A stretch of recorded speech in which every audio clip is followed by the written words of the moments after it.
पलिटिक्सआव देरहानायबो थागोन जेननायबो थागोन जेननाय दिनै अबस्थायाव फैदों इउपिपिएलआ दिनै इउपिपिएलजों बिथांमोनहा इलेक्सनाव खामानि मावफानानै जेनफानो गोनां जानाया दुलाराय बर' फरायसा आफादनिनो जेननाय दुलाराय बर' फरायसा आफादा जेननाय होननाय बे माबायाव अबस्थायाव सिचुएसनाव भुगिनानै थानो गोनां जायोबा जाथि दानायनि खामानिखौ बिथांमोनहा माबोरै मावनो हागोन आरो बिथांमोनखौ रायजो राजाफ्रा बयबो मोनफ्रोमबो थाखोनि मोनफ्रोमबो आफादफ्राव दल संगठनफ्राव थानाय रायजो राजाफ्रा गोरलैयै नाजावनानै लानाया माने एथ' सहज जानाय नङा। दुलाराय बर' फरायसा आफादा थांनाय बिटिसि बिसायख'थियाव उदाङै इउपिपिएलखौ मदद होबाय नाथाय बिथांमोना जाफुंसाराखिसै। बिपिएफआ दिनैहाय सरकार दानाय मेजरिटि मोनबाय आरो सरकार दानायनि सिगाङावनो एबसुनि आफादगिरिया सोमावसारनो थाखाय थियारि जानो गासै मावथिफोरखौ जिल्ला लेभेलनि बा आनसलिक लेभेलखौ थियारि जानो मोनसे ट्रिट खालामनाय जों नुनो मोनदों। बे बेलायाव मा बुंगोन नोंथाङा?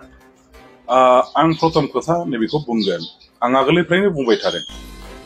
पलिटिक्स इज ए भेरि माच कन्ट्रभार्सियेल पलिटिक्स इज ए भेरि माच डिसपुटेड माने मेटार आरो बे कन्ट्रभार्सियेल आरो डिसपुटेड मेटाराव जायफोर हाबफागोन बेबो डिसपुटेड जागोन जायफोर थाफाना खामानि मावगोन बेबो इटसेल्फ डिसपुटेड जागोन आरो बेबायदियाव आं सानो बेबायदि डिसपुटेड कन्ट्रभार्सियेल जगतआव बिदि मेटाराव जोंनि दुलाराय बर' फरायसा आफाद बायदि साहित्य सभाफोर बायदि माने बर'नि आगोमा जातीय संगठना जातीयताबादि संगठना खुनु प्रकारे इनभल्भ जानानै खामानि मावनाया बे वाइस नङा। दुलाराय बर' फरायसा आफादानो होन साहित्य सभायानो होन जोंनि गुबुन गुबुन गुबुन गुबुन पार्टिफ्राव संगठनफ्राव माने खामानि मावनाय मोनफ्रोमबो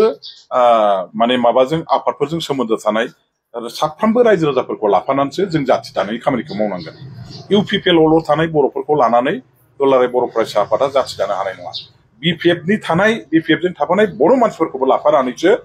बर' जाथि दानायनि बा बर'फोरनि थांखिखौ जाफुंनायनि थाखाय बिथांमोनहा मोनसे खामानि मावनो हागोन। बिपिएफआव थानाय बर'खौबो नांगौ इउपिपिएलआव थानाय बर'खौबो नांगौब्ला होमब्ला बेजोंसो जुदि जाथि दानो हानायनि खामानिखौ फिउचाराव मावनो हालांगोनब्ला होमबा नोङो बबेबा मोनसे पलिटिकेल पार्टिजों थाफानानै खामानि मावोब्ला नोङो बै जाय पार्टिजों नों गैया बेजों थानाय बर'फोरखौ आंनो नाङा आंनि जाथि दानायाव बिसोरनि दरखार गैया होननाय बायदि बे अट'मेटिकेलि माने बुजिनानै लानो गोनां मोनसे बाथ्रा जागोन। दा बेखायनो बर'फोरखौ गावसोरनिफ्राय खौसे खालामनांगौनि दायथ' लानांगौ संगठनफ्रा बे एबसुल' नङा एबसु बायदि गुबुन संगठनफोर दङब्लाबो बिथांमोनहा बेबायदि खुनु बबेबा मोनसे राजनिति दोलोजों गले गले थाफानानै खामानि मावनाया बियो थारैनो बर' जाथिनि जाथि दानायनि जे मिशन भिजन आरो माने बड'स अफ दि वर्ल्ड इउनाइट होननाय जे मोनसे बड'फानि जे मुल मोन्थोर बे मुल मोन्थोराव माने गाज्रि रोखोमै मोनसे आघात खालामनाय जागोन आरो बेनि हेंथायै थांनाय जागोन। बेखायनो आं बिथांमोनखौ खावलायगोन जे पलिटिक्सआव देरहानायबो थागोन जेननायबो थागोन जेननाय दिनै अबस्थायाव फैदों इउपिपिएलआ दिनै इउपिपिएलजों बिथांमोनहा इलेक्सनाव खामानि मावफानानै जेनफानो गोनां जानाया दुलाराय बर' फरायसा आफादनिनो जेननाय आरो दुलाराय बर' फरायसा आफादा जेननाय होननाय बे माबायाव अबस्थायाव सिचुएसनाव भुगिनानै थानो गोनां जायोबा जाथि दानायनि खामानिखौ बिथांमोनहा माबोरै मावनो हागोन आरो बिथांमोनखौ रायजो राजाफ्रा बयबो मोनफ्रोमबो थाखोनि मोनफ्रोमबो आफादफ्राव दल संगठनफ्राव थानाय रायजो राजाफ्रा गोरलैयै नाजावनानै लानाया माने एथ'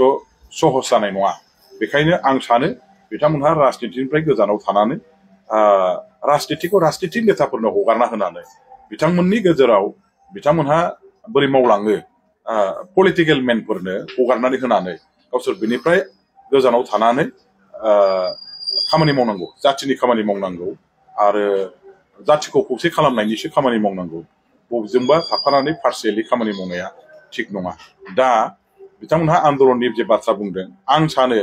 आन्दलननि बाथ्राखौ एथ' हाखु दाखुयै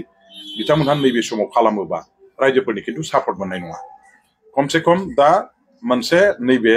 गोदान गभर्नमेन्ट फैसिगोन गोदान गभर्नमेन्टखौ बिटिसिनि गोदान गभर्नमेन्टखौ गावसोरनि बड' एकर्ड इमप्लिमेन्टेसन खालामनांगौनि बिटिआर एकर्ड इमप्लिमेन्टेसन खालामनांगौनि बबेखौ खालामजायो बबेखौ खालामजाया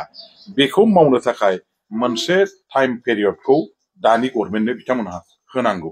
नुबाय जे दानि गभर्नमेन्टआ बिटिआर एकर्डनि मावथावथाव दफाफोरखौ गोरलैयै मावनो हानाय दफाफोरखौबो मावनानै होनो बिथांमोनहा गोसो गैया बा मावाखिसै। बेबायदि जुदि लाङो दिङो बा गारनानै दोननाय अबस्था नुयोबा बावहाय गभर्नमेन्टनि दायित्वखौ गभर्नमेन्टखौ बुजिहोनो थाखाय बेबायदि सोमावसारनाय हाबाफारि लाहैनाय मानाया बेयो बै समावहाय सिन्था खालामहैयोबा मोजां नैबे समाव दानो बिथांमोनहा सोमावसारनायनि बाथ्राखौ जुदि बुङोबा बे गोरोन्थि जागोन आरो बे पलिसि स्ट्रेटेजियाव माने मोनसे बिथांमोननि रं जायोब्ला गोरोन्थि जायोब्ला आरो रायजो राजाफ्रा बेवहाय सापर्ट होनाय नङा आरो without people support without the involvement of the public in the movement launched by the All Bodo Students Union, it will not be a successful movement. गतिके बेबायदि फैलारनि मुभमेन्टखौ बिथांमोनहा जाहाथे खालामा बेनि थाखाय पुनर बिसार जाहाथे खालामो गोदानै मोनसे बिथांमोनहा रिथिंकिं खालामो आं बिथांमोनखौ खावलायगोन। Thank you, sir.